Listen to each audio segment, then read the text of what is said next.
गीता अध्ययन के सेशन में आप सभी का स्वागत, जहां हम भगवत गीता के चौथे अध्याय को राना सर से समझने का प्रयास कर रहे हैं। और आज बारी है चौथे अध्याय के श्लोक नंबर 28 और 29 सर। 29 और 30। 29 और 30 की, जिसमें प्राणायाम की बात होगी। सर को प्रणाम और निवेदन कि आज के सेशन की शुरुआत करें। ओम वसुदेव सुतं देवं कंसचाणूरमर्दनं देवकी परमानंदं कृष्ण वंदे जगद्गुरुं। सभी को बहुत बहुत प्रणाम। हम गीता जी के चौथे अध्याय को रिवाइज कर रहे हैं और अब तक श्लोक नंबर 28 तक हम बात कर चुके हैं। और जो श्लोक जिन पर हम चर्चा कर रहे हैं, ये इनका विषय है यज्ञ। भगवान जी ने कर्मों को यज्ञ के रूप में कैसे किया जाए, उसके बारे में इन श्लोकों में बताया है। और जब हमारे या इनमें एक चीज और है कि उन्होंने यज्ञ की परिभाषा, जो नॉर्मल हम यज्ञ के बारे में जानते हैं, उस परिभाषा को बड़े व्यापक रूप में उन्होंने बताने का प्रयास किया है। उसको कर्म योग से जोड़ दिया है, जिससे कि हमारे द्वारा किए जाने वाले कर्म यज्ञ स्वरूप होकर हमें कर्मों के बंधन से मुक्त कर सके। और जब इन बातों को, इन जो शिक्षा है भगवान जी दे रहे हैं यहाँ पर, उसको भली भांति समझ जाते हैं, तो फिर हम अपने दैनिक जीवन में किए जाने वाले हर कर्म को यज्ञ का रूप दे सकते हैं, ताकि आगे हमारे कर्मों के द्वारा संस्कारों का निर्माण ना हो, जिससे आगे हम कर्मों के बंधन में ना फंसे। तो आज बारी है श्लोक नंबर 29 और 30। पूरी बहन जी से अनुरोध की इस श्लोक पर अपने विचार प्रस्तुत करें। हरिओम जी।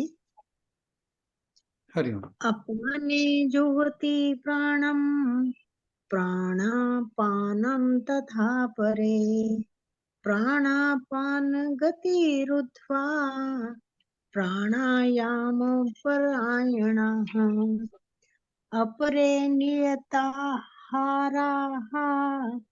प्राणन् प्राणेषु जुह्वति सर्वे पयेते यज्ञविदो यज्ञ क्षपित कल्मषाः। इसमें भगवान जी कहते हैं कि जो योगी जन है वो अपान वायु में प्राण वायु का हवन करते हैं, वैसे ही दूसरे योगी जन प्राण वायु में अपान वायु का हवन करते हैं।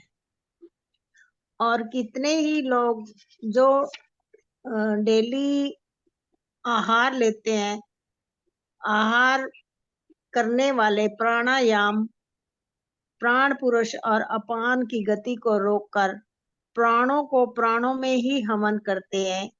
ये सारे साधक यज्ञों द्वारा पापों का नाश करने वाले और यज्ञ को जानने वाले हैं। अर्थात जो प्राणायाम है उसमें ये योग की एक परंपरा है, जिसमें नाड़ी शोधन होता है। इसमें लेफ्ट की तरफ से जैसे श्वास लेते हैं उसको प्राण कहते हैं, और जब अंदर जाके इसको रोकते हैं और फिर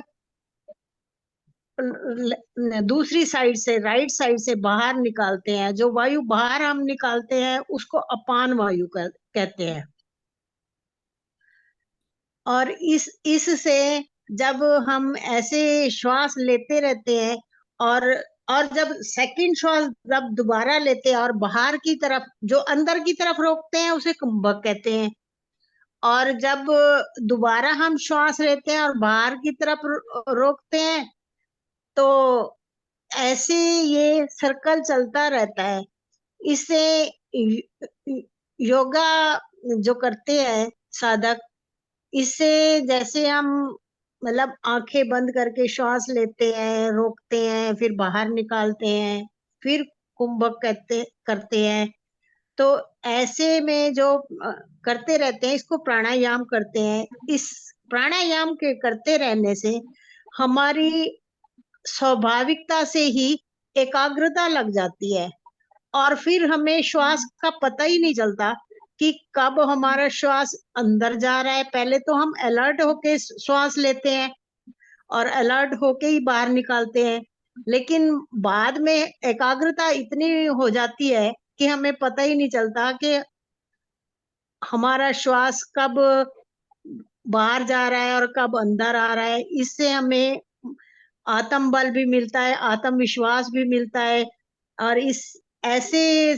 जो मतलब श्वास लंबी श्वास लेते हैं और छोड़ते हैं और रोकते हैं, इससे बीमारियां भी ठीक होती हैं और मतलब व्यक्ति की एकाग्रता भी बढ़ती है।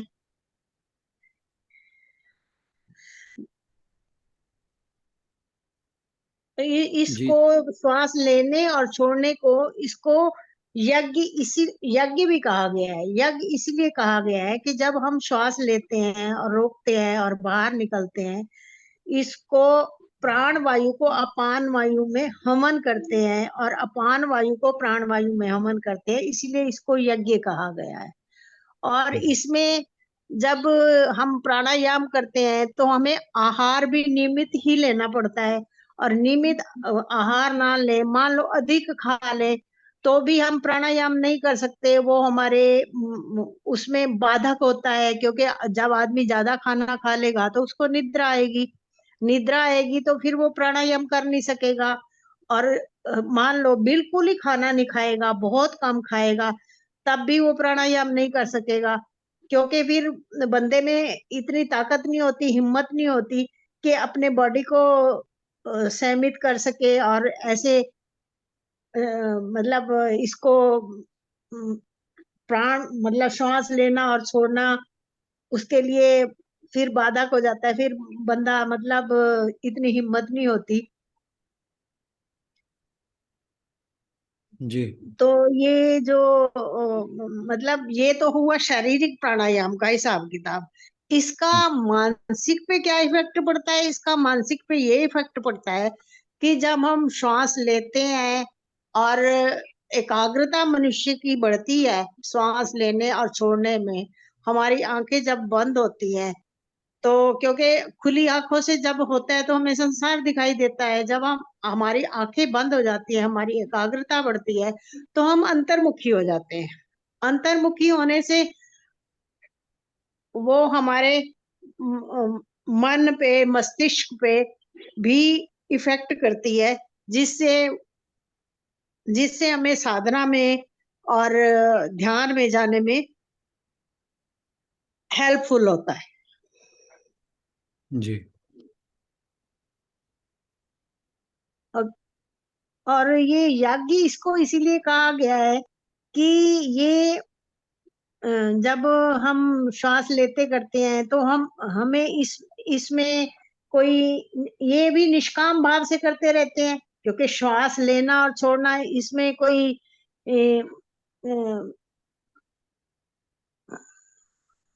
क्या बोलूं सर, इस आगे में समझ नहीं आ रहा निष्काम भाव वाला कैसे इसके साथ लिंक करना है। कोई बात। यज्ञ जो है वो है ही निष्काम कर्म, बस इतनी बात ध्यान रखें आप।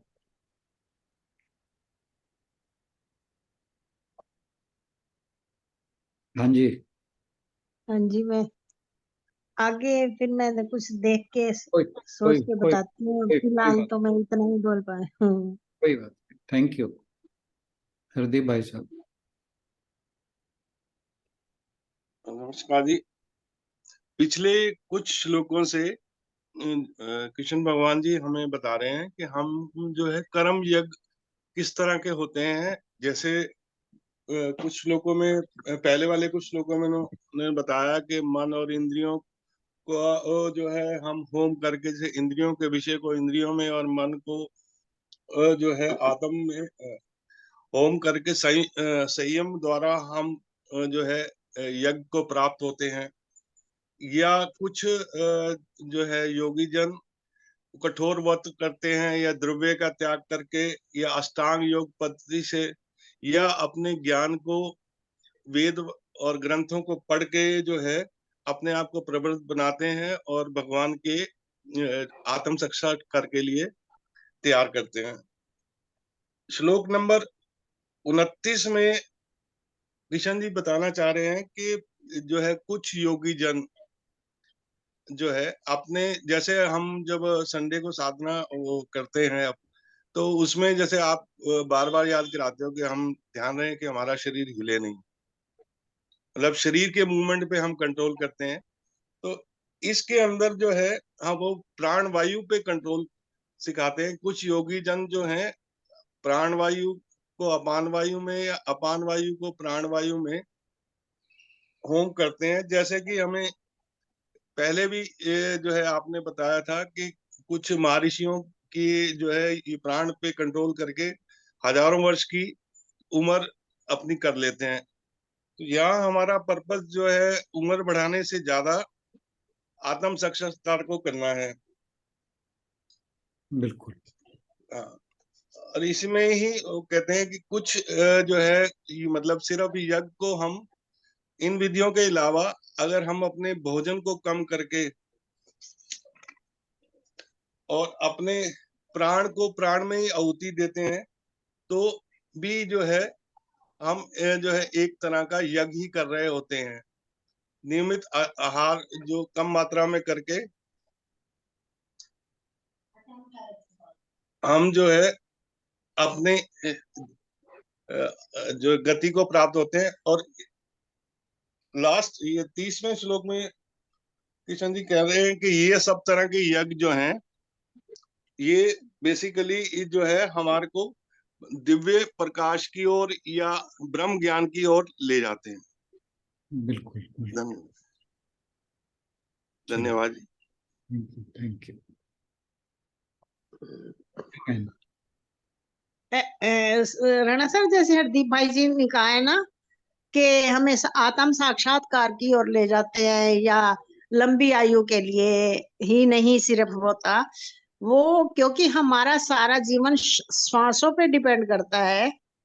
ये नहीं है कि हमारी उम्र कितनी होगी, लेकिन हमारी जो हमें भगवान ने जन्म दिया है उसकी हमारी लिमिटेड श्वासें होती हैं। वही भगवान जी कह रहे थे या आपने भी बताया था कि योगी जन जब श्वास को लंबा करते हैं, लंबा करने से तो नेचुरली एक तो आयु बढ़ेगी, सेकेंडली भगवान की ओर ध्यान जाएगा, आत्म साक्षात्कार होएगा।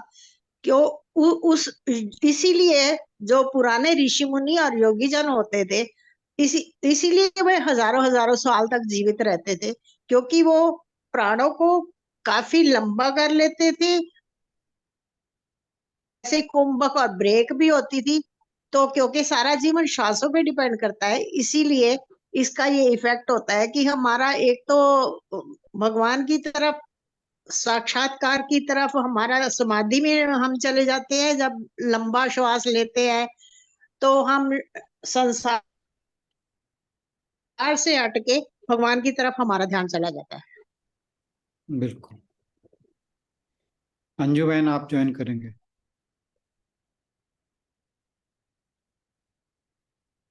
मैं तो इसमें यही कहना चाहूंगी कि जो इसमें इस श्लोक में जिस तरह भगवान जी हमें पिछले श्लोकों से बताते आ रहे हैं कि यज्ञ की क्या क्या विधियां हैं और किस तरह से करना है, ये भी एक विधि है। रहने के तरीका भी बताया है भगवान जी ने कि किस तरह रहना चाहिए गीता में। तो ये भी एक रहने का तरीका ही है कि प्राणों को अपने प्राण वायु को अपान वायु में और अपान वायु को प्राण वायु के साथ मिला देना। मेरे को ये लग रहा था सर कि जो हम करते हैं प्राणायाम, उसमें हवन करने का मतलब क्या है? क्या मिलाना है, उसको आपस में मिला देना है बिल्कुल ना? बिल्कुल। तो क्योंकि जो हम अनुलोम विलोम करते हैं, उसमें तो हम वही करते हैं कि एक जो प्राण लिया, पूरक अंदर ले गए, उसको रोका तो फिर बाहर ले आए, और फिर दोबारा अपने राइट साइड से फिर लिया, फिर रोका, फिर बाहर निकाला। तो इस तरह हमारे जो अंदर लेने वाला प्राण और बाहर छोड़ने वाले प्राण को, और फिर बाहर से अंदर लेना और बाहर छोड़ना, इससे हम कुंभक के तरीके से हम उनको आपस में मिलाते हैं और उनको उस मिलन को कुछ देर रोकते हैं अपने एक्चुअली अंदर। आप ये देखिए, कुंभक जो यही है ना? यज्ञ यज्ञ का क्या मतलब है। यज्ञ में जो हम नॉर्मल मीनिंग लें उसका, कि हम कुछ सामग्री अग्नि में मिलाते हैं, जी। तो अग्नि और सामग्री का मिलन यज्ञ हो गया। तो ऐसे ही हम्म। जो प्राण वायु है, जब हम उसको अपने भीतर ले जाते हैं, नीचे तक ले जाते हैं, क्योंकि जो अपान वायु का स्थान है वो बिल्कुल नीचे है, मूलाधार के आसपास। हाँ, मूलाधार के पास। ठीक है। और और प्राण वायु का हृदय के पास। हाँ नहीं, प्राणवायु का सबसे ऊपर है। तो जब हम प्राणवायु को अंदर ले जाते हैं, मूलाधार तक ले जाते हैं, तो वो अपान के साथ उसका मिलन होता है। ऐसे ही जब हम प्राणवायु यानी जो अपने श्वास है जब बाहर छोड़ते हैं, तब अपान वायु वहां से जाकर प्राणवायु के साथ मिलती है। इसी को ही प्राण का अपान में और अपान का प्राण में होम कहा गया। मैं शाब्दिक मीनिंग बता रहा हम्म। हाँ, तो इस श्लोक में भगवान जी ने यही बताया कि किस तरह हम प्राण वायु को, अब हम क्या मतलब, कुछ लोग इस तरह करते हैं, इसमें यही बताया गया, कुछ योगी कि हूँ। इस तरह करते हैं, समाधि में रहने पर वो प्राण को अपान में और अपान को प्राण में हवन करते हैं या उसको समाधि आपस की में बात नहीं, मिलाते हैं। ये हम्म? समाधि की, ये प्राणायाम की बात। समाधि का कंसेप्ट बिल्कुल अलग है। उन दोनों को मिक्स ना करिए। प्राणायाम अलग चीज है, समाधि अलग चीज है। अच्छा। जी। पर सर हम प्राणायाम से तो समाधि तक, यही तो हमारा मेन एम तो वहां ही जाना है। बिल्कुल है जाना, लेकिन हम हम्म। प्राणायाम से सीधे नहीं ना जा सकते, जंप नहीं ना कर सकते। अच्छा। हाँ, बीच में प्रत्याहार प्रत्याहार आएगा, ध्यान आएगा, तब जाकर समाधि की। और समाधि की अवस्था इतनी आसान नहीं है। ध्यान की नहीं, अवस्था में ही बैठना बड़ा मुश्किल है। लोग प्राण और अपान प्राणायाम को लोग सीढ़ी बना प्राणायाम ही करके। ढंग से नहीं करते। हम्म। तो समाधि की तो बात इस लेवल पे करना अभी प्रासंगिक नहीं है। ठीक। गीतांजलि सर में। प्राणायाम के। हाँ जी। समाधि में तो आई थिंक सो, हो सकता है मैं गलत हूँ। समाधि में तो इसका सांस लेना और बाहर निकालना वो होता ही नहीं, वो तो रुक ही जाती है, पता ही नहीं होता बंदे को, बिल्कुल शांत। Well said, well said, well said. इस पे बात करते हैं अभी। गीतांजलि बहन। जी सर। सर मैं ना इस प्रश्न का उत्तर ढूंढ रही थी कि हमें इतना वो ध्यान रखना ही क्यों है अपने ये, मतलब प्राण वायु और अपान वायु का। तो अभी सबकी डिस्कशन सुनते हुए मुझे उसका उत्तर भी मिल गया कि अवेयरनेस जिसकी हम बात करते हैं, क्योंकि एक्चुअली जब तक श्वास है तब तक हम हैं, ठीक है। तो हम एक एक श्वास को वैल्यू करेंगे, है ना, उसके लिए ग्रेटफुल होंगे, तभी हम जो है निष्काम भाव से बाकी चीजों पर भी काम कर पाएंगे। तो जब हम अपने श्वास के ऊपर इस तरह से काम करते हैं, जैसे पूरक जब हम लेते हैं, या जैसे रेचक प्राणायाम के बारे में कहा गया है, और फिर कुंभक, वो भी 2 तरह के हैं। जैसे हम अंदर जब अपनी वायु को रोकते हैं तो वो मतलब आंतरिक होता है, और जब हम नासिका से दूसरी नासिका से बाहर निकालते हैं तो वो बाह्य कुंभक आपने बताया था। तो ये होता है। तो पूरे प्रोसेस में हमारा टोटल जो अवेयरनेस है, उसमें हमारे ये प्राण है ना, उनको हम वैल्यू कर रहे हैं, एक एक प्राण की हम वैल्यू।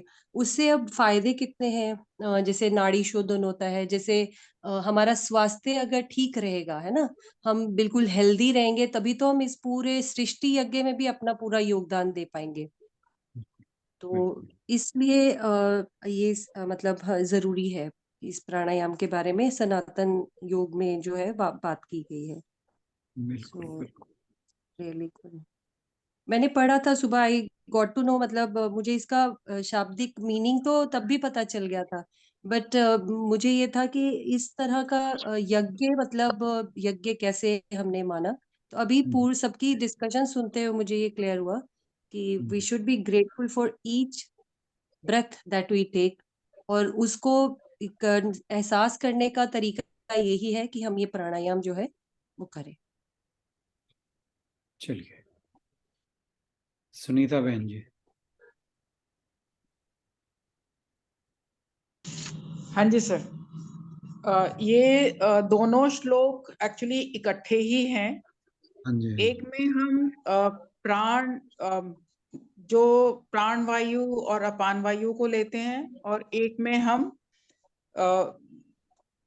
अपने भोजन को जो कंट्रोल रखते हैं उसको लेते हैं।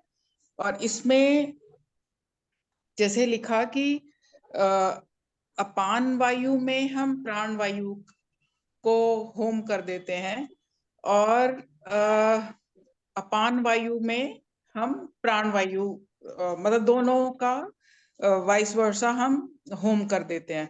तो प्राण वायु is basically our vital force, जो कि हम जिसको इंस्पिरेशन, जो हम सांस अंदर लेते हैं। और जैसा कि आपने अभी बताया हमें कि वो जब हम डीप ब्रेथ हम लेते हैं, तो हमें कोशिश करनी चाहिए कि वो हम मूलाधार तक लेके जाएं। तो मूलाधार तक जब हम उसको लेके जाते हैं तो मतलब हम, और अपान वायु का जो स्थान है वो मूलाधार है। तो वहां पे मतलब हम एक तरह से जैसे प्राण वायु और अपान वायु का मतलब योग हो गया वहां। और फिर अपान वायु को भी बाहर आना है, मतलब अपान वायु का मतलब ही है जो हम हवा, जो हम बाहर निकालते हैं, जो हम एक्सक्रीट करते हैं, क्योंकि मूलाधार भी हमारा एक्सक्रीटरी प्रोसेस से रिलेटेड है। तो जो हम एक्सक्रीट कर रहे हैं वो भी जब ऊपर आता है तो वो भी फिर हमारी प्राण वायु के साथ मिलके उसका योग होता है। इसमें और आगे बताया प्राणायाम का, बताया कि जो हम अपने प्राण को जो हम इनहेल, जो हम हवा अंदर लेते हैं, सांस लेते हैं, प्राण वायु अंदर लेते हैं, उसको जब हम उसकी गति को रोकते हैं। कहने का मतलब कि जैसे हम देखते हैं कि ये एक तरह से हम अपना सांस को अपने को कंट्रोल करते हैं। जब भी हम अपनी सांस को कंट्रोल करते हैं, मतलब हवन करने का मतलब है कि हम उसको कंट्रोल करें। हम जब उसको कंट्रोल करते हैं तो वो हमें एक शांति प्रदान करता है, वो हमें काम डाउन करता है। हम जब देखते हैं, हम किसी भी सिचुएशन में देखें कि जब भी हम, जैसे हम मेडिटेशन करते हैं, उसमें हमारे बिल्कुल हम deep breath, slow deep breaths लेते हैं। तो हम कॉन्शियसली जब ये काम कर रहे होते हैं तो वी आर वेरी काम। हम मेडिटेशन करते ही इसीलिए हैं क्योंकि हम काम होना चाहते हैं। और जब हम इसको, हम अदर सिचुएशंस में देखते हैं कि जब भी हम, कोई हमारे में कोई क्रोध होता है, किसी वजह से हम उत्तेजित होते हैं, या कोई गलत थॉट्स हमारे मन में आ रही हैं, या हम कोई गलत काम कर रहे हैं, ऐसी सिचुएशन में हमेशा हमारी सांस ज्यादा तेज चल रही होती है। तो हमने उसका होम करना है, मतलब जो हम बेसिकली मतलब हमें अपने प्राण वायु को कंट्रोल में, अपने सांस को कंट्रोल रखना। तो इसमें आपने जैसे बताया था कि जो प्राण, जो ये 5 तरह की वायु हमें बताई थी आपने। एक तो प्राण वायु, जो हमें बाहर से जो भी हमें दिखता है या हमें जो भी हमें अवेलेबल होता है उसको ग्रहण करना। जैसे हम सांस भी लेते हैं, हम बाहर से लेते हैं, तो जो चीज हमने बाहर से लेनी है, मतलब अगेन हमें उसको कॉन्शियसली कंट्रोल में रखना है कि हम बाहर से क्या चीज ग्रास्प कर रहे हैं। बिल्कुल। दूसरा बताया था अपान वायु। अपान वायु है वो जो मूलाधार उसका बेस है, मतलब एक तरह से एक्सक्रीटरी है वो अंदर का सारा वो बाहर लेके आती है। अच्छा, फिर एक बताया था तीसरा होता है व्यान वायु। व्यान वायु है जिसमें हमारी पूरी बॉडी होती है, बॉडी का फंक्शन होता है। उसमें जितने, जैसे हमारा ब्लड सर्कुलेशन है, जो भी हमारे डाइजेस्टिव प्रोसेसेस के बाद जो जूसेस हैं या जो भी हमारे हॉर्मोन्स हैं, they are circulated in the whole of the body in the various parts wherever required. पर जो सारे न्यूट्रिएंट्स हैं वो अपनी अपनी प्रॉपर जगह पे जो पहुंचते हैं, वो हमारा व्यान वायु के अंदर। एक होता है समान वायु। समान वायु में है जो हमारा डाइजेस्टिव प्रोसेस है, जो डाइजेशन होता है प्लस जो भी न्यूट्रिएंट्स हैं उसको वो एसिमिलेट करता है। एक है उड़ान वायु, पांचवा, ये हमारा थॉट प्रोसेस है। इसका मतलब कंठ में जिसको कहते हैं कि इसकी जगह होती है, लेकिन ये बेसिकली हमारा थॉट प्रोसेस है और ये हमारी इंटेलिजेंस, हमारी सोच, हमारी बुद्धि को कंट्रोल करता है और उसका ध्यान रखता है। ये जितनी भी क्रियाएं हैं, ये क्रियाएं तो सब अपने आप हो रही हैं, हमें पता ही नहीं चलता, एक साधारण व्यक्ति को पता ही नहीं चलता है कि ये हो रही हैं। और प्राणायाम जो हम करते हैं, जो अभी हम बात कर रहे हैं, ये प्राणायाम करते हैं मतलब हम अपने सांस का कंट्रोल करते हैं, जो हम वो इन एक्टिविटीज को भी कंट्रोल करने का काम करता है। प्राण जो हमारा मन है और हमारे फिजिकल एक्टिविटीज हैं, उनको वो उन दोनों के बीच में एक बैलेंस बना के रखता है। तो आपका, क्योंकि तभी अगर आपका मन कंट्रोल में रहेगा, तभी आपकी जितनी भी फिजिकल एक्टिविटी है या जो भी है वो आप अकॉर्डिंगली आप कर सकते हैं।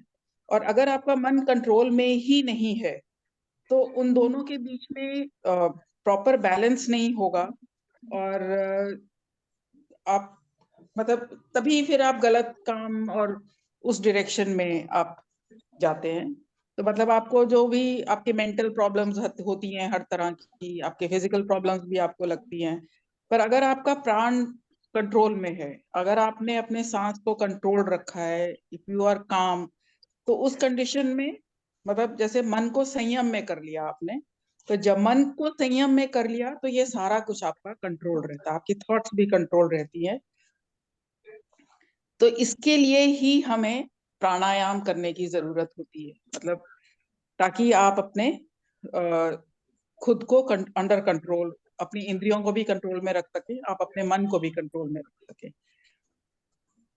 तभी हम कहते हैं कि जब आप स्लो डीप ब्रेथ्स लेते हैं तो उतनी ही आपके अंदर जो प्राणिक एनर्जी है वो जाती है, और वो जब आपके अंदर जाएगी तो फिर आप उतना ही बेटर फील करेंगे और आप उतना ही मतलब बेटर फील करने से आप अपने अपने बाकी के जो कर्म हैं, काम हैं आपके, आप उनको भी एक प्रॉपर तरीके से कर पाएंगे। अच्छा, उसके बाद प्राणायाम भी जैसे उसके 3 पार्ट्स होते हैं।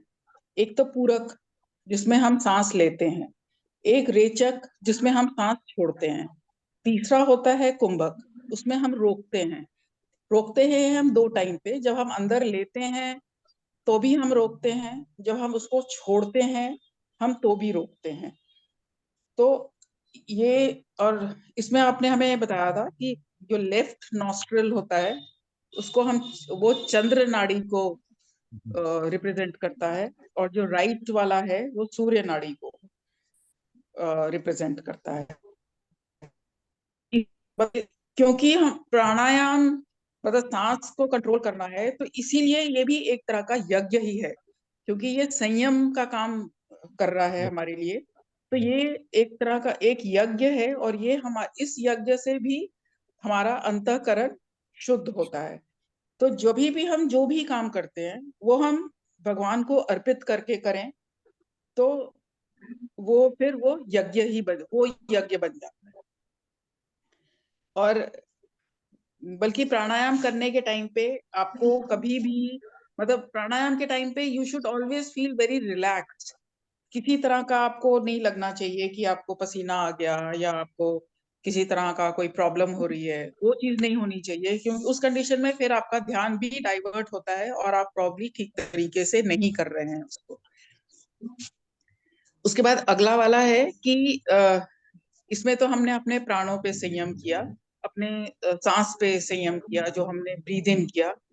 अगले वाले में है कि हम अपने आहार को भी संयम में करें। आहार को संयम में जब हम करते हैं तो आहार, सिर्फ भोजन को हम आहार नहीं बोलते हैं। जो हमारे डिफरेंट सेंसरी ऑर्गन्स हैं उनको, वो जो चीज लेते हैं वो भी हमारा आहार ही होता है। तो उसकी क्वांटिटी पे उसको भी हमें कंट्रोल में रखना है। मतलब बेसिकली हमें हर चीज पे संयम रखने की जरूरत है। अगर हम खाना संयम में लेते हैं, अगर हम देखने की, मतलब वही चीज हम देखें जो हमें देखनी चाहिए, वही उतना ही सुने जो हमें सुनना चाहिए, तो उससे फिर वही हमारे माइंड पे वैसा ही इफेक्ट आता है, और हम उसी तरह के आगे काम करेंगे। तो जैसे अगर सात्विक होगा तो वो हमारे शरीर को ठीक रखेगा, अगर राजसिक होगा तो वो हमें उत्तेजित करेगा, अगर तामसिक होगा तो वो हमें आलसी बनाएगा। तो ज्यादा भोजन करेंगे, बहुत ज्यादा हम बाहर एक्सटर्नल एक्टिविटीज में वो करते रहेंगे, तो फिर ऑब्वियसली हम अपने आप को संयम में नहीं कर सकते हैं।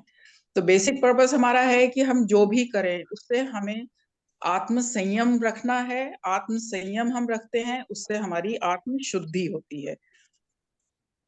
तो जो खाना हम, एक तो हो गया जो हमारे सेंसरी ऑर्गन्स का हो गया, एक हम जो खाना अपना शरीर बनाने के लिए, हम शरीर के लिए हम खाना खाते हैं, उसमें भी फिर हम किस तरह के भाव के साथ खाना खाते हैं, किस तरह के भाव से साथ वो खाना बनता है, उस पे भी बहुत कुछ डिपेंड करता है। कि अगर एक प्रॉपर विचार के साथ बना है, उसमें प्रॉपर डिवोशन है बनाने के टाइम पे, तो उसका भी इफेक्ट होता है जो खाने वाले लोग हैं। तो इसका एंड में यही है कि मतलब जब तक हम कम खाना लेते हैं, हम अपने आप को संयम में रख सकते हैं। इससे इंद्रियों का बल भी क्षीण होता है। इंद्रियों का बल क्षीण होगा तो आप उत्तेजित नहीं होंगे, उत्तेजित नहीं होंगे तो आप अपने आप ही संयम में रह सकते हैं। और अगर ये सारा कुछ उसमें आपने इनका कंट्रोल नहीं किया तो फिर तो वो तामसिक हो गया। तामसिक होगा तो फिर तो आप कुछ भी संयम में नहीं रख सकते हैं। तो जो इन चीजों को समझ जाता है कि इन चीजों को ओवरकम करके वो इस तरह अपने आप को संयमी बना लेते हैं, वो तो हर चीज, हर काम जो है वो यज्ञ जान के करेगा, वो निस्वार्थ भाव से करेगा। जब निस्वार्थ भाव से करेगा तो वो देहात्म से भी छूटेगा। तो देहात्म से छूटेगा मतलब उसकी वासनाएं खत्म तो होंगी ही, प्लस उसकी नई भी नहीं बनेंगी। फिर अगर वो अपने आप को संयम में रखने की के लेवल तक वो पहुंच जाता है तो उसके नए कर्म भी नहीं बनेंगे। जब नए कर्म नहीं बनेंगे तो यज्ञ का मकसद ही यही है कि नए कर्म ना बने और आपकी आत्मशुद्धि हो। तो यज्ञ के जितने भी ज्ञाता हैं, जिसको कहते हैं, उनको मतलब उनको पता है कि ये सब करके उनकी आत्मशुद्धि हो जाएगी। आत्मशुद्धि होगी तो वो अपने रास्ते पे आगे चल सकते हैं। सर अभी तो जो इतना ही बोल पाऊंगी। हाँ जी, बहुत सही। जो यज्ञ विद की बात हो रही है ना, हाँ जी। यज्ञ हाँ विद, जी। बस मैं ये कहूंगा कि आप यज्ञ विद हैं, आपको समझ आ गई कि यज्ञ क्या चीज है। यही यही यज्ञ विद है। ठीक है सर, ठीक है। चलिए, मैं इसमें थोड़ा सा और ऐड ये करूंगा सर कि थोड़ा सा मैं कुछ बोलना चाहूँ। Please please please. अ, मैं शुरू से फिर ऐसे कहना चाहूंगी, जैसे कहते हैं ना यज्ञ करना, यज्ञ में जैसे हम द्रव्य डालते हैं, सामग्री डालते हैं, उससे जैसे वो जो वायु होती है वो शुद्ध होती है, ऐसे ही जब हम प्राण वायु अंदर लेते हैं और अपान वायु में उसका योग होता है, उससे भी हमारे शरीर की शुद्धता बढ़ती है। जब और साथ ही साथ जब दोनों टाइम में, जैसे प्राण की अपान में और अपान की प्राण में योग होता है, तो शरीर की शुद्धता ऐसे होती है ना, जो शरीर की वर्किंग है उसमें शुद्धता का मतलब है कि हम स्वस्थ रहते हैं। और इससे मन की शुद्धता भी होती है, क्योंकि ये इंटरलिंक्ड है। जब शरीर शुद्ध होता है तो मन शुद्ध होता है, जब मन शुद्ध होता है तो शरीर शुद्ध होता है, इससे मन भी शुद्ध होता है। बिल्कुल और सही। सेकेंडली, जैसे सुनीता मैडम ने कहा ना, भाई दूसरे श्लोक का खाने का, और हम ओवर ईटिंग करते हैं तो भी हमारी इंद्रियां क्षीण होती हैं, कम ईटिंग करते हैं उस केस में भी हमारी इंद्रियां क्षीण होती हैं। ओवर ईटिंग में इसीलिए होती है कि हमारी बॉडी पे ज्यादा इफेक्ट पड़ता है, उनको वर्क ज्यादा करना पड़ता है, इसलिए हमारी इंद्रियां क्षीण होती हैं। और कम खाना खाते हैं तब भी इंद्रियां क्षीण होती हैं। जब इंद्रियां क्षीण होती हैं तो बैलेंस नहीं बन पाता, हमारा ध्यान की तरफ भी नहीं होगा। जब मतलब हमारा सब कुछ बैलेंस होएगा, जैसे सुनीता मैडम ने कहा कि हर एक विषयों की, जब खाने के में तो शरीर का हो गया, और दूसरा मन में ये हो गया कि जो हम चीजें विषय विकार की तरफ भी हमारा इतना ध्यान नहीं जाएगा, हर चीज को हम बैलेंस्ड करेंगे। जैसे सुनीता मैडम ने कहा अभी, हमारा तामसिक या राजसिक सारी चीजों में ही कंट्रोल रह के हम सात्विक की तरफ ही चलते हैं, क्योंकि जब हर चीज, हमें कोई चीज गलत है तो हम देखेंगे नहीं, या गलत है तो हम सुनेंगे नहीं, तो वो भी सारी चीजें कंट्रोल्ड में रहती हैं। जब ये बिल्कुल ठीक। सारी चीजें कंट्रोल्ड में रहती हैं तो हमारा ध्यान की तरफ भी जल्दी लगता है। ध्यान की तरफ, जब ध्यान की तरफ लग जाता है तो उसके बाद नेक्स्ट स्टेज फिर समाधि की आती है। समाधि में जैसे मैंने पहले कहा कि बंदे को फिर तो पता ही नहीं चलता कि हमारे श्वास आ रहे हैं कि जा रहे हैं, श्वासों की गति जैसे रुक सी जाती है। और समाधि की अवस्था के बाद ही आदमी का साक्षात्कार होता है। बिल्कुल ठीक। Thank you. सर जो आपने वो मेडिटेशन करवाई थी एक बार, वो सो हम सा, वो सेम ही चीज होगी ना, फिर उसको सर्कल में लेके आते थे हम, जी जी, बिल्कुल प्राण ठीक। और, है हाँ, ना सर? बिल्कुल वही बिल्कुल। चीज है, मुझे गए होता। हाँ, बिल्कुल सही बात है। एक्चुअली हम बहुत सी चीजें कर रहे होते हैं, हम उनको रिलेट नहीं कर पाते।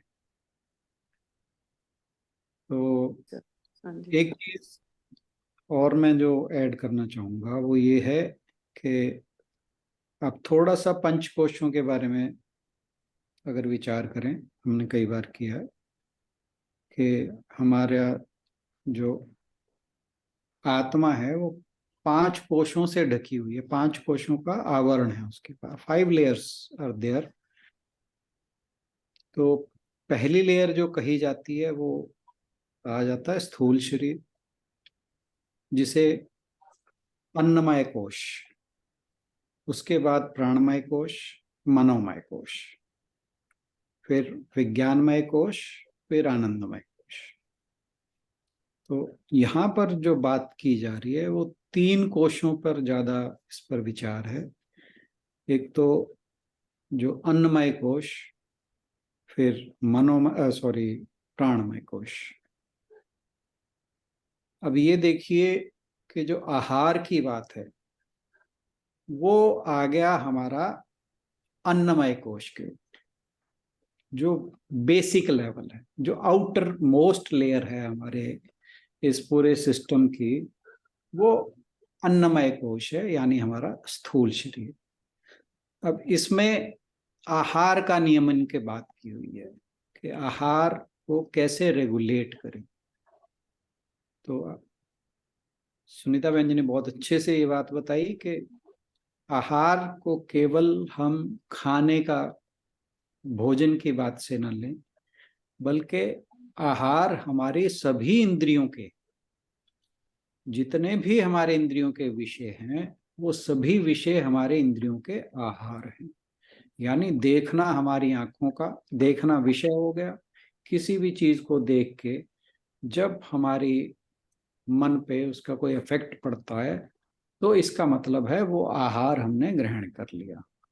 ऐसे ही कुछ सुना, अपनी प्रशंसा सुनी तो हमारे मन में किस अलग तरह का एक रिएक्शन होता है। किसी से हमने अपनी निंदा सुनी, किसी से गाली सुनी तो हमारे मन में अलग तरह का रिएक्शन होता है। तो वो जो था वो हमारे जो कान थे वो उनका आहार था, तो उस आहार ने हमारे मन को प्रभावित किया। इसी तरह कोई भी विषय हमारी इंद्रियों का जो आहार है वो हमारे मन को प्रभावित करता है, जैसे ही हम उसे अपनी इंद्रियों द्वारा ग्रहण करते हैं। जो प्रभाव है वो अच्छा बुरा कुछ भी हो सकता है। तो अगर उन्हें नियमित किया जाए, और इसमें भोजन जो है वो एक बहुत बड़ा फैक्टर है, क्योंकि हम बात करते हैं कि भोजन सात्विक, तामसिक और रासिक किसी भी तरह का हो सकता है, और जैसा हम भोजन खाते हैं वैसा ही हमारा मन होता है। वो कहते नहीं कि जैसा खाए अन्न वैसा होए मन। तो अन्न का हमारे मन पर बहुत प्रभाव है। सात्विक भोजन जो जिसके अंदर पहली तो बात ये है कि हमने जो अपनी मेहनत का कमाया हो वो सात्विक होगा। दूसरा, उसके अंदर मांस मछली ये चीजें ना हो। दूसरा, फ्रेश हो। फिर उसके बाद जो है वो सीजनल। हम स्वाद के ऊपर ना जाएं, बल्कि ये देखें कि हमारी हेल्थ के लिए क्या अच्छा है। तो ये इस प्रकार सात्विक भोजन हो गया। राजसिक, मिर्च मसाले ये इस तरह की चीजें हो गई, और ये हमारे मन को फिर डायनेमिक बनाते हैं, कर्मशील बनाते हैं, जिससे हम ओवर इंडल्ज करते हैं इन आवर सेंसेस। तो उसका हमारे मन पर फिर, प्लीज म्यूट कर लें अपने आप को सभी लोग।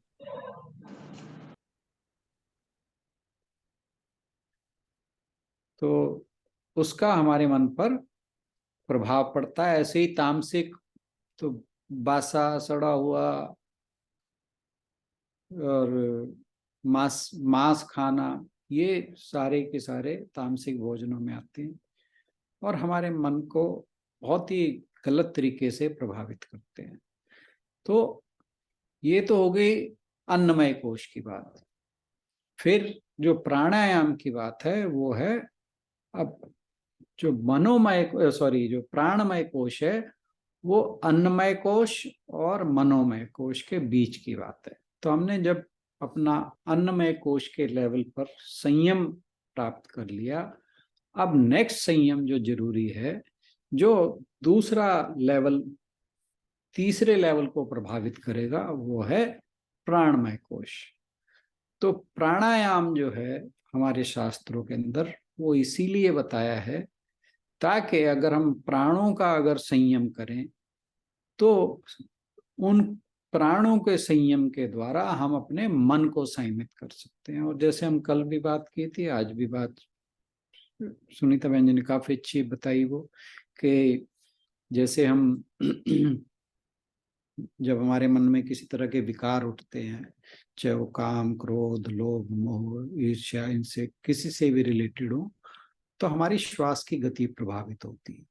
और हम, आपको पता ही है कि जैसे हम हर संडे को मेडिटेशन करते हैं, उसमें हम, आपने नोट किया होगा, सबसे पहले हम अपने शरीर को स्थिर करते हैं, उसको रिलैक्स करते हैं।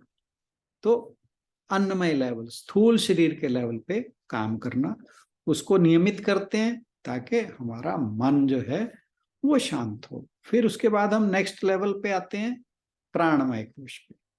हम अपने प्राणों पे, श्वास क्रिया पे, उस पे अवेयरनेस को लाते हैं, और उस अवेयरनेस के द्वारा हम कोशिश करते हैं कि हम जो श्वास है हमारी जितनी दीर्घ होगी, जितनी गहरी होगी, उतना हमारा मन शांत होगा, उतना हमारा जो श्वास है वो नियंत्रित होगी। क्योंकि हम अक्सर जो नॉर्मल वे में श्वास लेते हैं वो काफी तेज लेते हैं, लेकिन अगर हम अपनी अवेयरनेस को not only at the time of meditation और प्राणायाम बट इवन अदरवाइज ऑल्सो, अगर हम अपने अवेयरनेस को प्राणों पर जब भी समय मिले, मैं पहले भी ये बात कह चुका हूँ, जब भी अपने हमें थोड़ा सा फ्री लगे कि टाइम, तो अपने ध्यान को तुरंत अपने श्वास पर ले आए और कोशिश करें हम गहरा श्वास लें। मैं काफी समय से इस चीज की प्रैक्टिस करता हूँ and I find it very useful and very effective. और मैं इस चीज से रिलेट या को रिलेट करता हूँ कि यू ऑल नो कि मैं डायलिसिस के प्रोसेस से गुजर रहा हूँ। तो मैं जितने भी लोगों को पाता हूँ सबके डायलिसिस 2 बार हो रहे हैं। मैं अपने आप को कोई तारीफ वाली बात नहीं कर रहा, ये भगवान की कृपा है। तो मैं अभी तक एक डायलिसिस पे सरवाइव कर रहा हूँ एंड मैं और अपनी वाइफ से भी कई बार डिस्कस करता हूँ कि ये जो योग प्राणायाम है, may be it is affecting very positively in my case. मैं सिर्फ आपको एक एग्जांपल देने के लिए बता रहा हूँ, ये मैं कोई अपनी तारीफ के लिए नहीं बता रहा।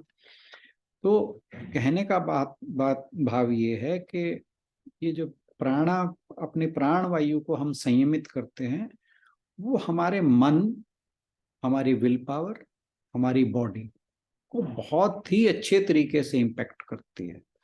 तो आप हालांकि मैं अभी ऐसा नहीं हुआ कि मैं बहुत दिन में बहुत बार ऐसा कर पाता हूँ, but whenever I get to remember, तो मैं कोशिश करता हूँ अपने श्वास को दीर्घ करने की, गहरा करने की, और उससे बहुत फर्क पड़ता है। एक तो आप बड़ा शांत फील करते हो, और फिर शांत फील करते हो तो somehow you feel positive also.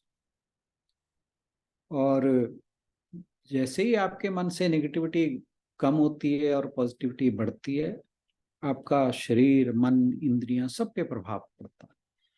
तो मेक इट ए प्रैक्टिस कि आप जब आपको समय मिले अपने श्वास को गहरा करें।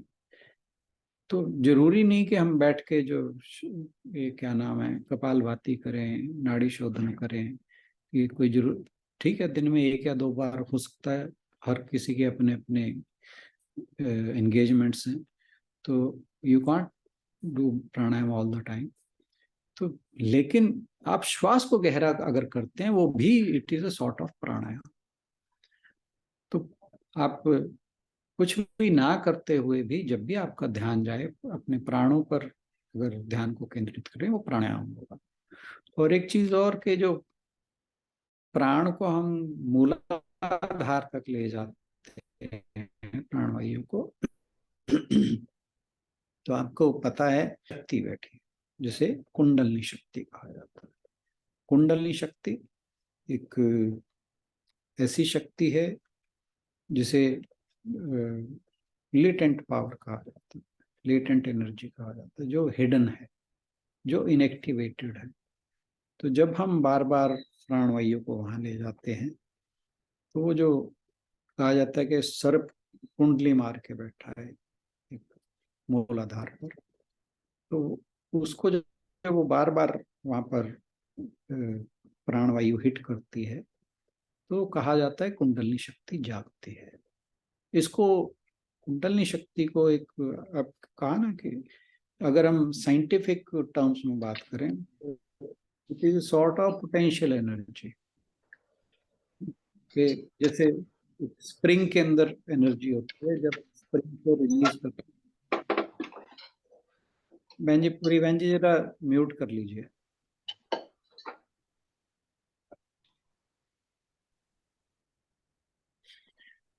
जैसे स्प्रिंग होता है, घड़ी को आपने पुराने टाइम में, अब तो फिर क्वार्ट्ज की घड़ियां आ गई हैं, पुराने टाइम में उसमें चाबी भर देते थे, तो स्प्रिंग कॉइल की तरह उसको जो था वो होता था।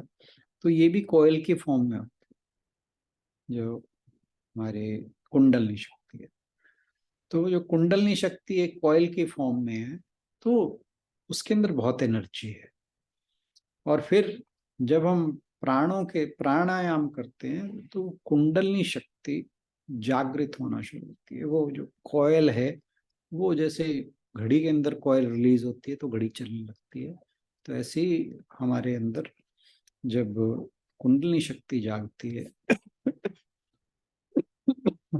और वो ऊर्ध्वगामी होती है, तो कहते हैं कि वो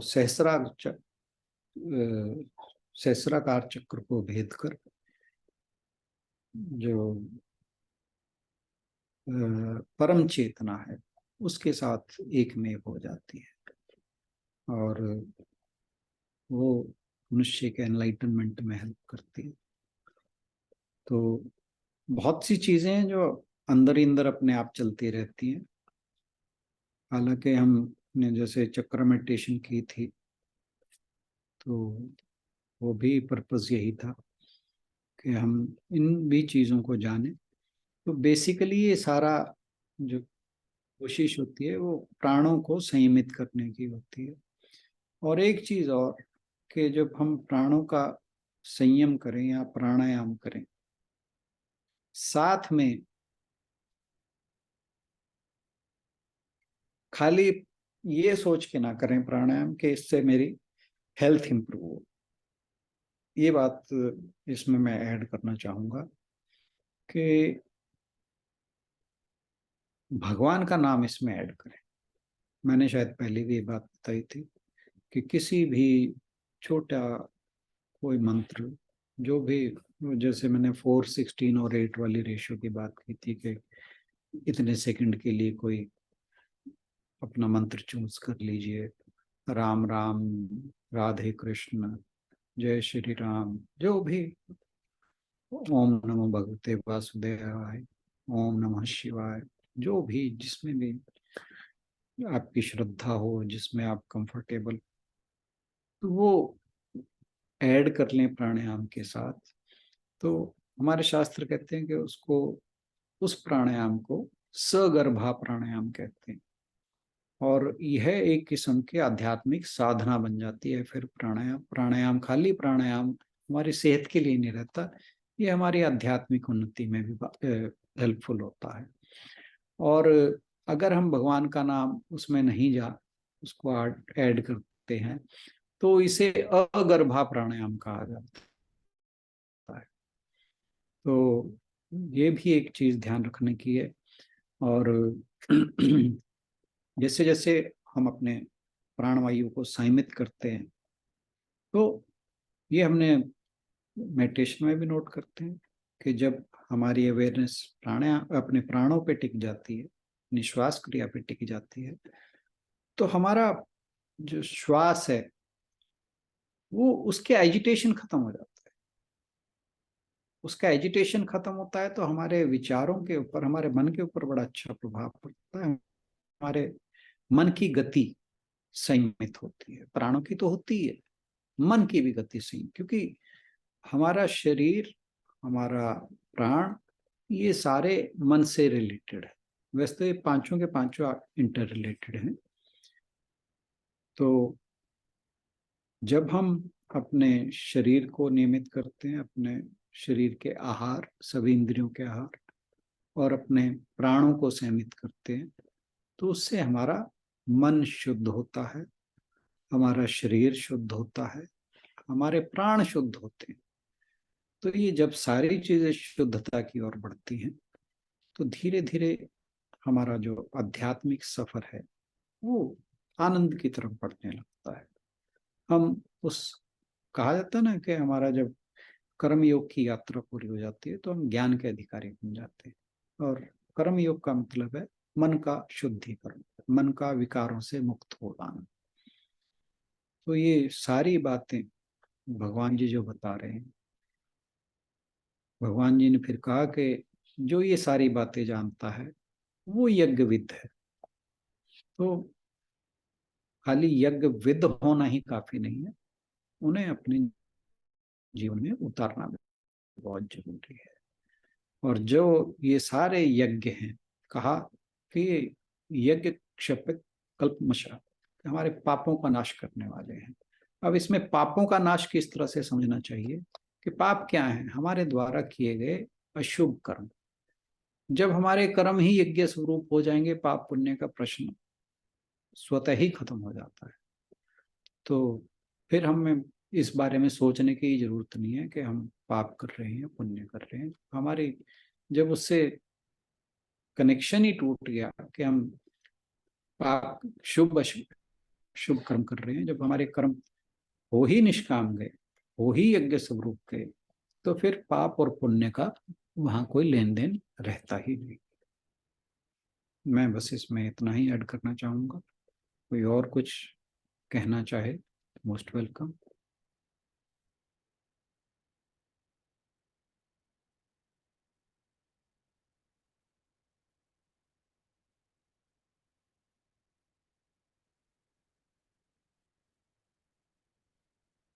सर कितनी खूबसूरती से मतलब पूरे गीता जी में हर चीज को यज्ञ कैसे बताया गया, इवन प्राण, सेंसेस, हमारे जो कर्म है, हमारा जो ज्ञान है, बहुत ही अच्छी, वेरी नाइस।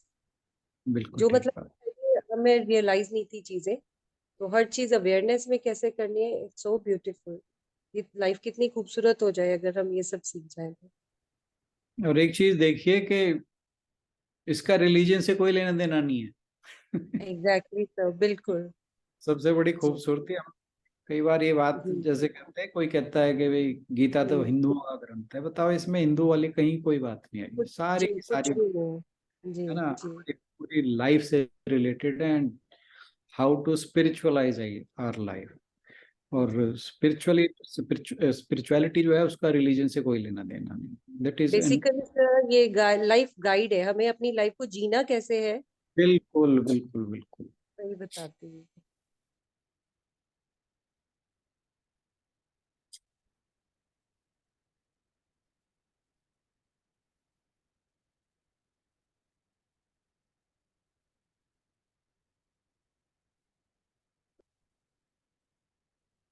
आज मॉनिटर एब्सेंट है क्या हमारा?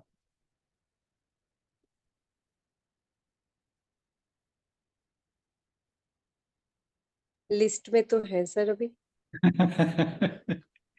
हूँ सर, हूँ अभी भी। ओके। हाँ जी। मैं कहा नहीं तो हम खुद ही समापन कर लेते हैं। हाँ जी, हाँ जी, चलिए चलते हैं इसी के साथ समापन की ओर। ओम पूर्णमदः पूर्णमिदं पूर्णात् पूर्णमुदच्यते पूर्णस्य पूर्णमादाय पूर्णमेवावशिष्यते।